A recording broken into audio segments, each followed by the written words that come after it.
नमस्कार विद्यार्थी मित्रांनो, आज आपण पाहणार आहोत पहिल्या पाठाचा स्वाध्याय। पहिला पाठ आपला पूर्ण झालेला आहे। स्वाध्यायामार्फत आपण त्याची उजळणी करणार आहोत। ठीक आहे, तर आपला पहिला प्रश्न आहे। प्रश्न पहिला, योग्य पर्याय निवडा।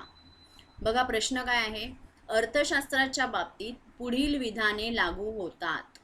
पहिलं विधान आहे, अर्थशास्त्र हे एक सामाजिक शास्त्र आहे। दुसरं विधान आहे, अर्थशास्त्र या संकल्पनेचे मूळ ग्रीक शब्द ओइकोनॉमिया पासून आले आहे। तिसरं विधान आहे, अर्थशास्त्र हे मानवाच्या आर्थिक वर्तणुकीच्या अभ्यासाशी निगडित आहे। आणि चौथं विधान आहे, अर्थशास्त्र हे कौटुंबिक व संपत्तीचे व्यवस्थापन करणारे शास्त्र आहे। ही चारही विधाने अर्थशास्त्राच्या बाबतीत लागू होतात, कारण अर्थशास्त्र हे सामाजिक शास्त्र आहे। या संकल्पनेचे मूळ ग्रीक शब्द ओइकोनॉमिया पासून आलेला आहे, हेही बरोबर आहे। अर्थशास्त्रामध्ये मानवाच्या आर्थिक वर्तणुकीचा अभ्यास केला जातो, हेही बरोबर आहे। आणि अर्थशास्त्र हे कौटुंबिक आणि संपत्तीचे व्यवस्थापन करणारे शास्त्र आहे, हे विधान सुद्धा बरोबर असल्यामुळे आपलं उत्तर काय आहे, तर पर्याय क्रमांक 4 अ, ब, क आणि ड ही चारही विधाने लागू होतात। म्हणून उत्तर आहे 4 अ, ब, क आणि ड। दुसरा प्रश्न आहे, ॲडम स्मिथ यांच्या बाबतीत कोणते विधान किंवा विधाने लागू होत नाहीत। आता इथे प्रश्न बघा काय आहे, ॲडम स्मिथच्या बाबतीत कोणती विधाने लागू होत नाहीत। ॲडम स्मिथ यांना सनातनवादी अर्थशास्त्रज्ञ म्हणतात, हे विधान लागू होतंय, म्हणजे ह्याचा आपण विचार करायचा नाही। दुसरं विधान काय, ॲडम स्मिथ यांनी राष्ट्राची संपत्ती हा ग्रंथ लिहिला, हे विधान ॲडम स्मिथला लागू होतंय, बरोबर आहे, म्हणजे हेही विधान आपण विचारात घ्यायचं नाही। क काय आहे, अर्थशास्त्र हे संपत्तीचे शास्त्र आहे, हे विधान सुद्धा बरोबर आहे, त्यामुळे ह्या विधानाचाही आपण विचार करायचा नाहीये। त्याच्यानंतर काय म्हटलंय, अर्थशास्त्र हे सामान्य माणसाचा अभ्यास करते, हे मात्र विधान ह्या ॲडम स्मिथच्या बाबतीतलं हे विधान मात्र लागू पडत नाही। म्हणून आपलं उत्तर काय आहे, पर्याय क्रमांक 1 ड हे आपलं दुसऱ्या प्रश्नाचं उत्तर आहे। याच्यानंतरचा प्रश्न काय आहे बघा, लिओनेल रॉबिन्स यांच्या व्याख्येत पुढील मुद्द्यांचा विचार केला आहे। पहिला मुद्दा आहे अमर्याद गरजा, दुसरा आहे मर्यादित साधने, तिसरं गरजांना अग्रक्रम नसतो आणि चौथं साधनांचे पर्यायी उपयोग। आता लिओनेल रॉबिन्सची व्याख्या जर आपण आठवली तर त्याच्यामध्ये अमर्याद गरजा आहेत, म्हणजे हा मुद्दा विचारात घेतलेला आहे। त्याच्यानंतर मर्यादित साधने हे सुद्धा बरोबर आहे, पण हे जे म्हटलंय गरजांना अग्रक्रम नसतो तर ते चुकीचं आहे। लिओनेल रॉबिन्सने काय म्हटलं की गरजांना क्रम देता येतो, महत्त्वाच्या गरजा तुम्ही अगोदर भागवता, कमी कमी महत्त्वाच्या गरजा पुढे पुढे त्यांचा उपभोग पुढे पुढे ढकलला जातो। म्हणजे हे विधान असं आहे, हा मुद्दा असा आहे ज्याचा व्याख्येमध्ये समावेश नाही, किंवा जे व्याख्येमध्ये आहे त्याच्यापेक्षा हे थोडंसं उलट किंवा विरुद्ध आहे, म्हणून क विधान आपण इथे लक्षात ठेवायचं आहे। आणि पुढचं जे म्हटलंय साधनांचे पर्यायी उपयोग, तर साधनांचे पर्यायी उपयोग आहेत असंच रॉबिन्सने व्याख्येमध्ये सुद्धा मांडलेलं आहे। म्हणजे इथे आपलं उत्तर काय येणार आहे, पर्याय क्रमांक अ, ब आणि ड। पहिला मुद्दा आहे अमर्याद गरजा, मर्यादित साधने आणि साधनांचे पर्यायी उपयोग, हे मुद्दे लिओनेल रॉबिन्सच्या व्याख्येमध्ये विचारात घेतलेले आहेत। म्हणून अ, ब आणि ड हे उत्तर आहे आपलं।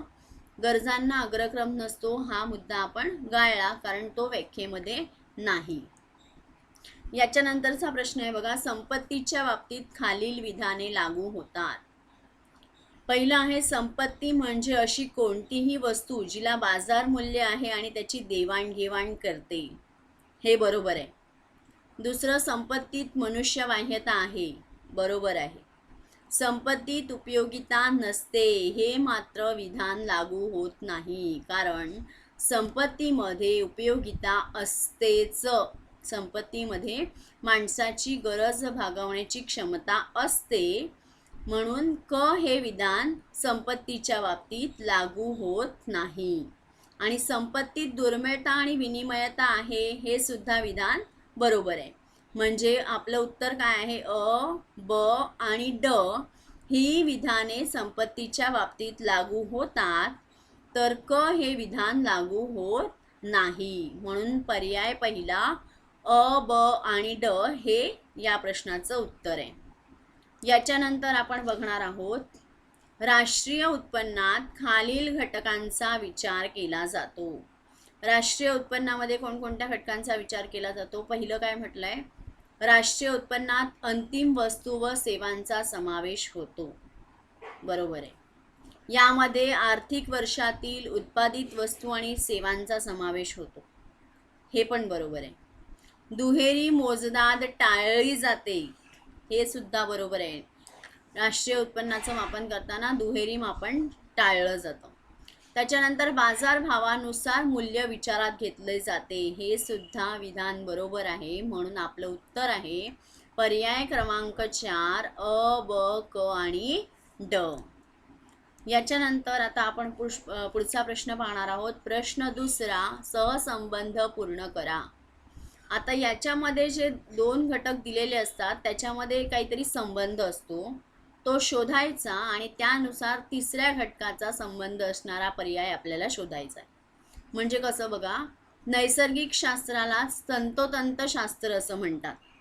नैसर्गिक शास्त्राचे नियम प्रयोगशाळेमध्ये पडताळून आपल्याला तशीच्या तशी उत्तरं मिळतात, तसेच्या तसे निकाल मिळतात. म्हणून नैसर्गिक शास्त्राला तंतोतंत शास्त्र म्हणतात.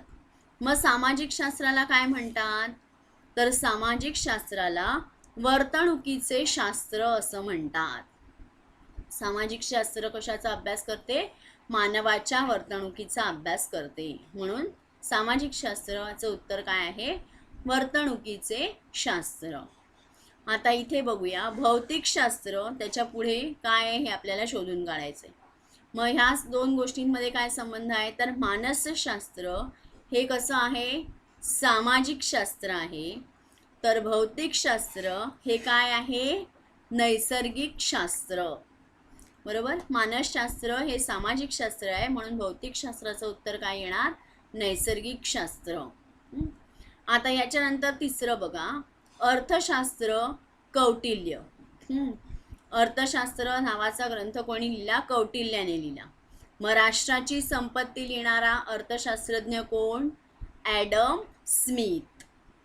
याच्यानंतरचा बघा, आवश्यक गरजा. ते आपल्याला इथलं उत्तर शोधायचं आहे. ह्याच्या पुढे काय संबंध आहे? तर सुखसोयीच्या गरजा. याचं उदाहरण कोणतं आहे? धुलाई यंत्र. मग आवश्यक गरजाचं उदाहरण अन्न, वस्त्र, निवारा. यातलं तुम्ही कोणतंही लिहू शकता. आपण इथे अन्न म्हटलंय. आता याच्यानंतर पाचवं बघा, विनामूल्य वस्तूमध्ये उपयोगिता मूल्य असतं. विनामूल्य वस्तूमध्ये उपयोगिता मूल्य असते. तर आर्थिक वस्तूमध्ये कोणतं मूल्य असतं? विनिमय मूल्य. ज्याची खरेदी विक्रीचे व्यवहार करता येतात त्याच्यामध्ये काय असतं? विनिमय मूल्य. याच्यानंतरचा पुढचा प्रश्न आपण बघूयात. प्रश्न तिसरा, खालील उदाहरणांच्या आधारे संकल्पना ओळखून ती स्पष्ट करा. आता हा प्रश्न बघा, लक्षात ठेवायचा आहे. इथे तुम्हाला जे विधान दिलेलं असेल ते एखाद्या संकल्पनेचं उदाहरण असेल आणि त्याच्या आधाराने तुम्हाला संकल्पना ओळखायची आहे. आणि नुसती ओळखायची नाही तर ती स्पष्ट करायची आहे. म्हणजे ओळखलीत त्याला 1 गुण आणि स्पष्टीकरण कराल त्याला 1 गुण. म्हणजे 2 गुण मिळवण्यासाठी तुम्हाला नुसती संकल्पना ओळखायची नाही तर त्याची व्याख्या पण लिहायची. मग आता पहिलं काय म्हटलंय बघा, वडिलांनी मला दुचाकी गाडी विकत घेऊन दिली, त्यामुळे माझी रोजच्या प्रवासाची गरज भागते. आता बघा, वडिलांनी दुचाकी गाडी घेऊन दिली. दुचाकी गाडी घेऊन दिल्यामुळे व्यक्तीची रोजच्या प्रवासाची गरज भागली. म्हणजे इथे संकल्पना कोणती येणार आहे? उपयोगिता. उपयोगिता या संकल्पनेद्वारे आपण हे म्हणजे उपयोगिता संकल्पना स्पष्ट करण्यासाठी आपण या उदाहरणाचा वापर करू शकतो. मग आता उपयोगिता असं लिहिल्यानंतर त्याची व्याख्या तुम्ही लिहायची. वस्तूमध्ये असलेली गरज भागवण्याची क्षमता म्हणजे उपयोगिता, अशी व्याख्या सुद्धा तुम्ही लिहायची आहे. हे इथे दिलेलं नसेल तरी वहीमध्ये पेपरमध्ये लिहिताना तुम्हाला हे लिहायचं आहे. पुढे आता पुढचा प्रश्न आहे, आर्थिक वर्ष 2018-19 नुसार देशाच्या उत्पादनात वस्तू व सेवांमध्ये 20% वृद्धी झाली. आर्थिक वर्ष 2018-19 नुसार देशाच्या उत्पादनात वस्तू आणि सेवांमध्ये 20% वृद्धी झाली. साधं सोपं आणि सरळ. काय उत्तर आहे? आर्थिक वृद्धी. आता ह्याच्यामध्ये एक भाग लक्षात घ्या, एक नंतर इकडे 3 डायरेक्ट आलाय. तर जो दुसरा जो प्रश्न आहे तो तुमचा कमी केलेला जो अभ्यासक्रम आहे त्याच्याशी संबंधित आहे, म्हणून तो जो तुम्ही शिकलेला नसल्यामुळे तो मी घेतलेला नाही. हां, याच्यानंतरचा प्रश्न आहे, करुणाची आई तिच्या पगारातून दरमहा 1000 रुपये 1000 वाचवते. करुणाची आई तिच्या पगारातून दरमहा 1000 रुपये वाचवते. वाचवते म्हणजेच ती काय करते? बचत. हां, याच्यानंतरचा प्रश्न काय आहे बघा, रामच्या वडिलांनी त्यांना मिळालेला प्रॉव्हिडंट फंड किराणा मालाचे दुकान थाटण्यासाठी वापरला. म्हणजे रामच्या वडिलांनी त्यांना मिळालेला पैसा, प्रॉव्हिडंट फंड म्हणजेच पैसा किंवा रक्कम कशासाठी वापरली? किराणा मालाचं दुकान. आता किराणा मालाचं दुकान ही अशी गोष्ट आहे ज्याच्या आधाराने त्यांना पुन्हा भविष्यात उत्पन्न मिळत राहणार आहे. म्हणजेच त्यांनी त्यांना मिळालेला पैसा कशासाठी वापरला? गुंतवणूक करण्यासाठी. आले लक्षात? आता ह्या ज्या चारही संकल्पना आपण लिहिल्या, तर तुम्ही वहीमध्ये लिहिताना ही संकल्पना पण लिहायची आणि त्याची व्याख्यासुद्धा लिहायची आहे. म्हणजेच ती संकल्पना स्पष्ट करायची आहे. जिथे व्याख्या नसेल तिकडे 2-3 ओळीमध्ये स्पष्टीकरण मांडायचं आहे आणि जिकडे व्याख्या असेल तिकडे व्याख्या तुम्ही लिहायची आहे. याच्यानंतरचा प्रश्न आहे, प्रश्न 4, खालील प्रश्नांची उत्तरे लिहा. आता काय प्रश्न आहे? संपत्तीची वैशिष्ट्ये स्पष्ट करा. संपत्तीची व्याख्या थोडक्यात मांडल्यानंतर संपत्तीची 4 वैशिष्ट्ये लिहायची. उपयोगिता, दुर्मिळता, विनिमयता आणि मनुष्यबाह्यता. तर हे चारही मुद्द्यांचं स्पष्टीकरण तुम्ही वहीमध्ये लिहायचं आहे. या सगळ्या प्रश्नांची उत्तरं वहीमध्ये लिहायची आहेत. स्वाध्याय सोडवायचा आहे आणि स्वाध्याय सोडवताना जसं आता स्वाध्यायामध्ये नुसते मुद्दे लिहून दिलेले आहेत, तसं नुसते मुद्दे न लिहिता त्याचं स्पष्टीकरण तुम्ही लिहायचं आहे. त्याच्यानंतरचा प्रश्न आहे, मानवी गरजांची वैशिष्ट्ये स्पष्ट करा. मानवी गरजांची वैशिष्ट्ये आपण अभ्यासली. कोणती कोणती? अमर्यादित गरजा. त्याच्यानंतर गरजा या पुनरुद्भवी असतात. गरजा वयानुसार बदलतात. गरजा लिंगभेदानुसार बदलतात. गरजा पसंती क्रमानुसार बदलतात आणि गरजा हवामानानुसार बदलतात. गरजा संस्कृतीनुसार बदलतात. ही वैशिष्ट्य झाली. याच्यानंतरचा प्रश्न आहे, खालील विधानांशी सहमत किंवा असहमत आहात काय? सकारण स्पष्ट करा. आता पहिला प्रश्न आहे, सर्वच गरजा एकाच वेळी पूर्ण होत असतात. या विधानाशी आपण मी सहमत नाही किंवा मी या विधानाशी असहमत आहे असं पूर्ण वाक्यात लिहायचं.